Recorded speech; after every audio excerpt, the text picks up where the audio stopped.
A produção de carros, caminhões e ônibus no Brasil caiu 18,5% no primeiro semestre em comparação com o mesmo período do ano passado.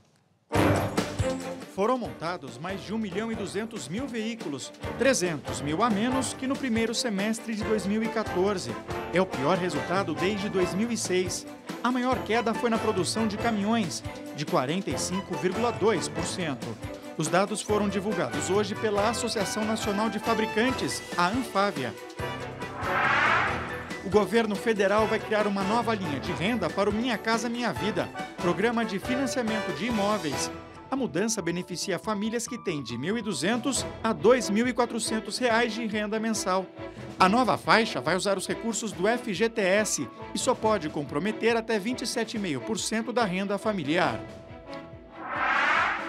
Começam a valer hoje as novas regras da Agência Nacional de Saúde Suplementar para os partos na rede privada. Os planos de saúde deverão informar as taxas de cesárea e de parto normal realizados por hospital e por médico. O prazo para a resposta é de 15 dias e a multa pelo descumprimento é de R$ 25 mil. Os médicos ainda terão de preencher o partograma, com acompanhamento da gestação, para justificar se o parto deve ser normal ou por cesárea. As mudanças são para diminuir o número de cesáreas na rede privada, que correspondem a 84,6% dos partos. 286 famílias estão desabrigadas por causa das fortes chuvas do fim de semana em Pernambuco. Recife e mais 8 cidades decretaram estado de alerta. Em São Lourenço da Mata, na região metropolitana, um homem de 64 anos morreu soterrado. E em Jaboatão dos Guararapes, 4 áreas foram improvisadas para receber os desabrigados.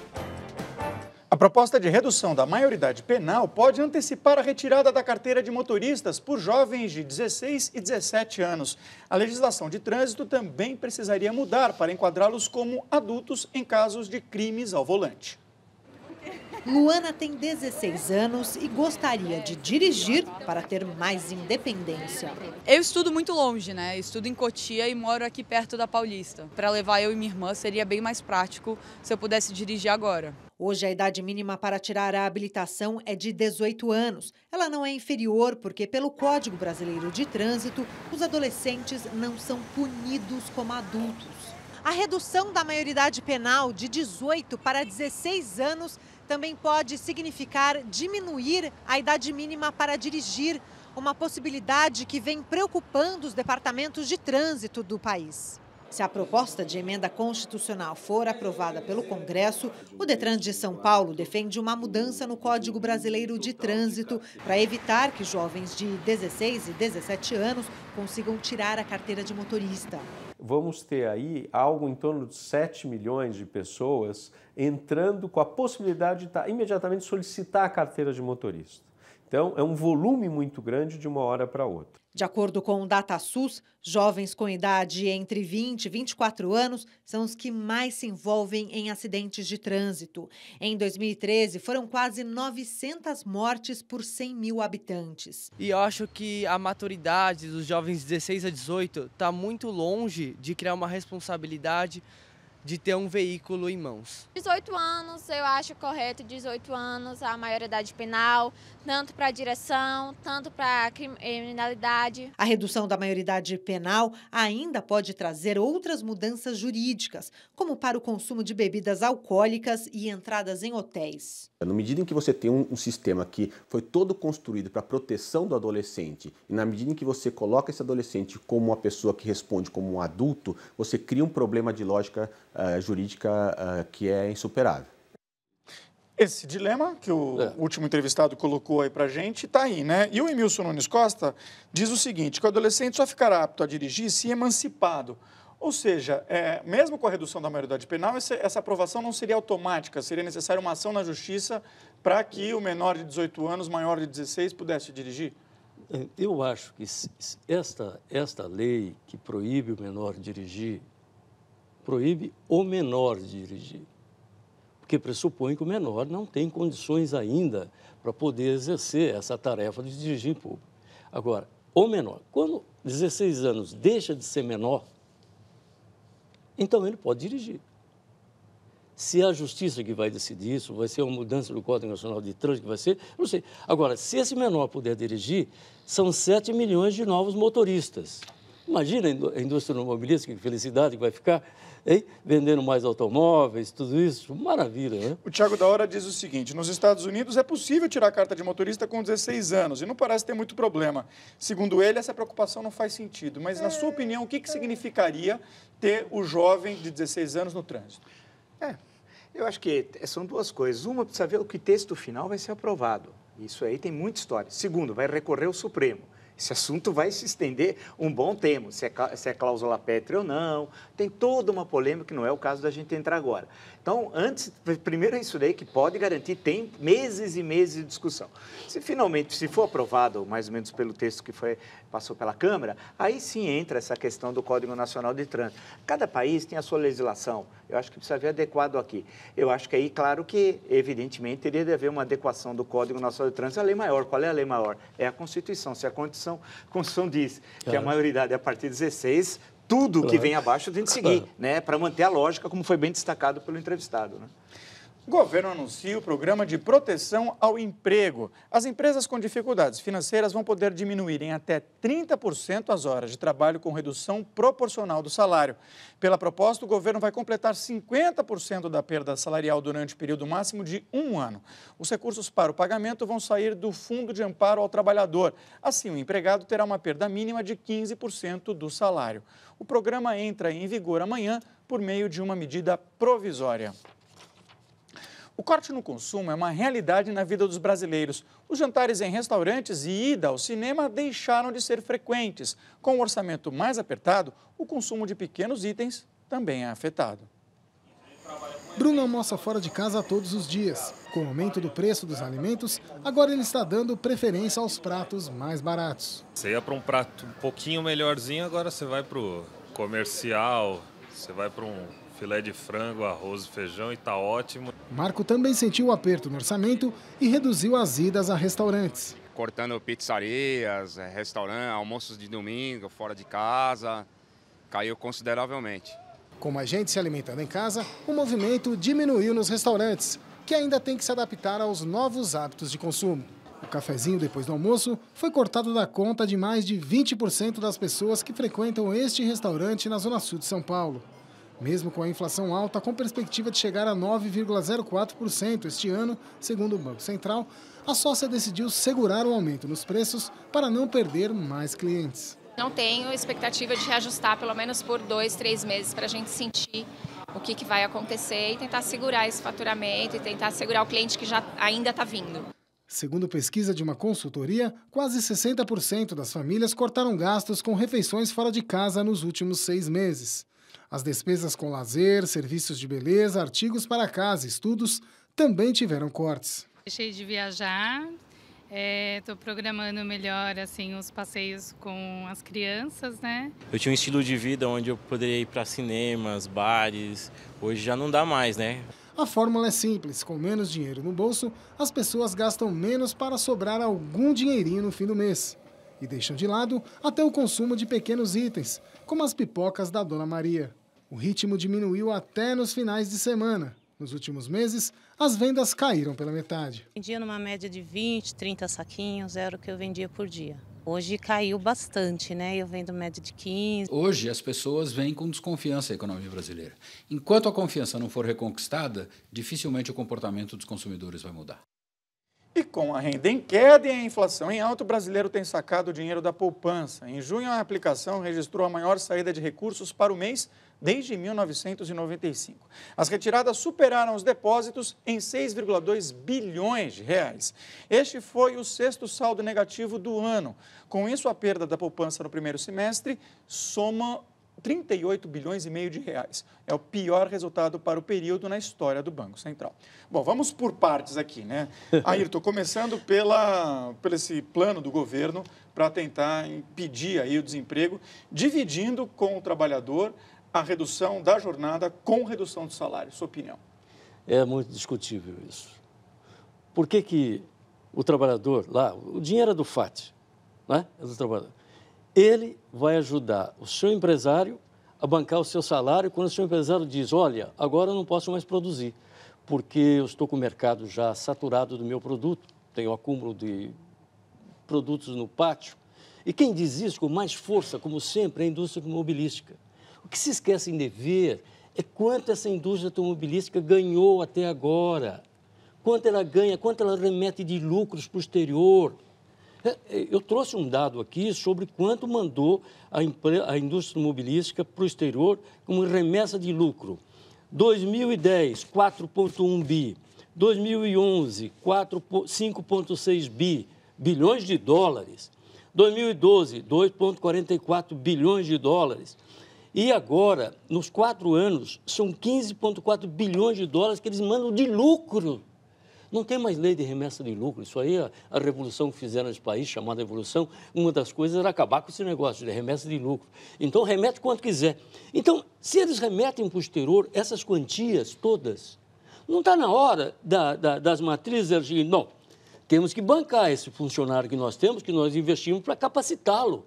Vamos preservá-lo, vamos afastá-lo no momento, ele vai ser remunerado, as condições melhorarem, ele volta. Por que eu, trabalhador, tenho que bancar isso? Porque eu vou manter emprego de alguns da indústria automobilística? Quero saber lá dos comerciários que foram demitidos. Você vai ter um plano para atingir a pequena empresa que demite o assalariado, a média empresa que demite o assalariado. Quero ver, tem para eles. Teoricamente, teoricamente, mas não, onde é que... O governo anunciou dizendo que vale para todo mundo. Os sindicatos estão fazendo os acordos com as empresas para utilizar esse específico. Os sindicatos comerciários não viu uma notícia até agora sobre esse sentido. Nem estatística de demissão tem. Ayrton, está todo mundo aqui dizendo que inflação é igual a desemprego, o Fábio José diz que tudo aumentou, tem muita gente reclamando da inflação, e o Rodrigo Fogo faz uma provocação aqui com você, diz que viu você enchendo o carrinho no fim de semana, quer saber se está ruim para você também. Quem me dera. No supermercado. Quando eu passei, eu fui num supermercado, acho que só pode ter sido no Bourbon, aqui na sendo shopping seguido, aqui perto. Eu estou sendo seguido. E não estava cheio, e aquele carrinho menor, inclusive. Sabe que você tem carrinho médio e carrinho pequeno. Pô, você tá... Quem sou eu para encher carrinho? Agora, mas eu agradeço, inclusive, eu encontrei, inclusive, nesse dia, é bom lembrar, com vários telespectadores do Jornal da Cultura, conversei com vários, etc. Tal. Como sempre, todo dia, isso é um encontro diário muito agradável, tendo em vista que todos gostam disso. Notícia só é notícia quando ela tem discussão, quando ela é analisada. Senão é um mero fato que não serve para nada tal. Por isso que o Jornal da Cultura tem esse grande diferencial. Agora, a situação econômica ela é muito ruim. A inflação anual, se ela se aproximar a de 2 dígitos e está muito próximo, aí desanda. E o mais novo que nos assiste precisa entender quando a inflação você perde o controle. Pega esses jornais hoje digitalizados, tem muitas coisas na rede. Olha, os anúncios de imóveis, em 1992, por exemplo, sabe qual era a moeda usada? Era o dólar. Né? Então, o perigo, quando você perde o controle da inflação, é a moeda não valer mais nada. A moeda não valer mais nada, você passa a usar uma moeda que você tem mais segurança, que no caso do Brasil, durante anos e anos, foi o dólar até a adoção do Plano Real. O desemprego aumenta, a situação econômica caótica. Agora, a situação de beneficiar um setor da economia, a questão me parece central é que não há política industrial. Essa é a questão central. Se nós tivéssemos uma política industrial, né, e um governo de continuidade, não só em relação ao primeiro mandato da Dilma, mas em relação aos 8 anos de Lula, se tivesse uma política industrial, nós teríamos modernizado a indústria brasileira. Não precisasse a política para esses governos dos últimos 12 anos, o que é a política industrial? É aumentar ou abaixar a carga tributária. É isso, não é nada mais que isso. E lembrar que no caso da indústria automobilística, ela representa cerca de 5%, a cadeia produtiva, cerca de 5% do PIB, o que é muito, o que nós sabemos. Agora, a questão toda é que ela é privilegiada. E por quê? Porque ela tem um grupo de pressão forte entre empresários e sindicatos bastante organizados tal, e consegue esses benefícios. Eu sou contrário a esses benefícios. Eu acho que ou a gente tem uma política industrial no sentido mais amplo, que atenda a diversos setores, desenvolva ciência e tecnologia, tudo isso que nós não fazemos, ou sempre vai haver prioridade para o carro. E aí, olha a contradição para concluir, Ricardo. Aí uma prefeitura petista, pega a de São Paulo, cria enormes dificuldades para o carro. Quer dizer, o governo federal incentiva para resolver o problema de desemprego das montadoras e os interesses dos lucros das montadoras, e as prefeituras petistas fazem o movimento inverso, cria dificuldades para a circulação dos veículos. Vila, a Silva de Taboão da Serra disse que concorda com você, viu? Que o encher carrinho ultimamente no Brasil é praticamente ostentação. E o empresário Rubens Omento disse que está gostando do segundo governo de Dilma Rousseff. O presidente do Conselho de Administração do Grupo Cosan está na frase do dia de hoje.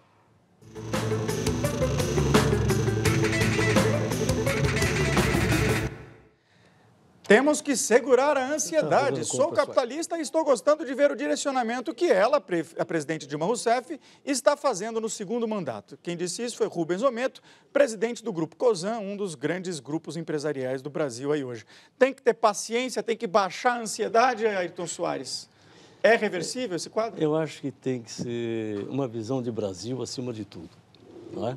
A instabilidade política gera a instabilidade econômica, a instabilidade econômica provoca a instabilidade política, mas é preciso separar essas coisas e dizer que o país tem que continuar no seu rumo, andando, não é? A presidente foi aos Estados Unidos, fez bons negócios, recebeu os chineses, fez bons negócios, vai agora à Rússia, vai fazer bons negócios, os investidores estão vindo para o país, os chineses vão botar 50 bilhões, vai se criar, os BRICS vão criar um fundo de desenvolvimento de 50 bilhões de dólares, vai ter um banco de desenvolvimento também. Enfim, os americanos, olha, eliminaram o embargo da carne in natura brasileira que durava durante 15 anos. Nós estávamos proibidos de vender para os Estados Unidos, o mundo inteiro comprando nossa carne, os americanos não. Essa é a política de amizade que existia com o brasileiro. Agora, o Obama, nessa visita, abriu o mercado, são não sei quantos bilhões de dólares de carne que vai ser exportada para os Estados Unidos in natura. Então, eu acho que tudo isso é uma coisa que está dentro de um processo agora. Crise política tem que ser encarada dentro de seus devidos termos, separado do noticiário policial. Eu quero saber quando é que eu vou ter uma decisão definitiva da Justiça dizendo fulano, ciclano, beltrano foram condenados pelo crime tal. Por enquanto eu tenho indícios de delações, provas colhidas, documentos juntados, mas não tenho sentença definitiva. Ô, Vila, durante essa entrevista que o Rubens Omento deu à Folha de São Paulo, ele disse também o seguinte: está sobrando dinheiro no mundo, o Brasil é um bom lugar para se investir. Ele está mal informado, viu? E o senhor acho que ouviu o sobrenome Omento, deve ser aqueles que tinham um monte de usinas, etc. Usina de cana, hoje em dia tem... Se for, está num buraco dos diabos. Não, mas hoje em dia tem participação na Ultragás, tem perfeito, na Shell. Mas se fosse só pensar no etanol, o senhor não está olhando para o seu próprio negócio, porque o senhor sabe o número de empresas que fecharam nessa área, e o senhor sabe muito bem. Eu conversei com um monte de gente desse setor e como reclamou da política irresponsável desse governo e da Petrobras na grande gestão José Sérgio Gabriel. Eu não esqueço de você. Lembra quando você estava aqui no Roda Viva ameaçando jornalista e tal? Que gestão você fez na Petrobras, hein, Gabriel? Eu quero ver o que vai acabar acontecendo com você. Só faltava ficar elas por elas, acabar do jeito bem brasileiro. Não vai, porque ao menos eu vou ficar falando eternamente que você é responsável pelos desvios milionários da Petrobras. Tem que dar sempre nome aos bois. Não é falar em abstrato, o sistema, não, é dar nome e tal. Agora, quando esse senhor diz isso, ele está falando de outro lugar. Achar que o mundo hoje vai investir no Brasil num país que deve ter recessão esse ano de 1,5% a 2%. O ano que vem, ou crescimento zero, ou recessão de menos 0,5%. Está brincando. E falar que é um fenômeno mundial, que a situação econômica... Olha a América Latina. Nós estamos na companhia de quem no crescimento negativo? Venezuela. Pô, bela companhia. Olha o crescimento no México, veja os Estados Unidos. Isso para olhar o conjunto do continente americano e tal. Portanto, a nossa situação é gravíssima. Em 92, caiu o Collor, só há mudança mesmo quando você junta duas crises, política e econômica. O Collor teve recessão em 1990, menos 4,3%, crescimento em 91 de 1% e recessão em 92 de cerca de 1%. Aí, quando você junta crise política e crise econômica, muda. É o que está acontecendo agora. Dificilmente essa senhora, a senhora da saudação à mandioca, a Magna do Planalto, consegue concluir esse governo na Constituição, porque quem não gosta de lei, ao contrário do que disse aquele senhor, ou que disse a senadora Gleisi Hoffmann, é o governo do Petrolão. Milhares de pessoas acompanharam a celebração do Papa Francisco no Equador, a primeira da viagem do pontífice à América do Sul. Ele pediu diálogo, atenção aos pobres e à família. Os fiéis lotaram a cidade de Guayaquil, na costa do Equador. Para garantir lugar, muitos dormiram nas ruas, em acampamentos improvisados. 600 mil pessoas acompanharam a missa campal. Nem o calor de 30 graus afastou as pessoas. O Papa Francisco ressaltou a importância da família. É o nosso grande patrimônio, algo que outras instituições não podem substituir. A família deve ser fortalecida. Ele também pediu mais ajuda e atendimento social às famílias sem renda financeira. A pobreza será um dos destaques da viagem de 8 dias pelo Equador, Bolívia e Paraguai. Os 3 países de maioria católica têm um histórico de pobreza e desigualdade que castiga principalmente a população indígena. Na família, a fé se mescla com a leite materna. Só uma correção, Papa Francisco já esteve na América do Sul quando veio ao Brasil. A seguir, avião da Força Aérea do Iraque mata civis em Bagdá por engano. E ainda, comerciantes brasileiros já encontram dificuldades para importar produtos da Grécia.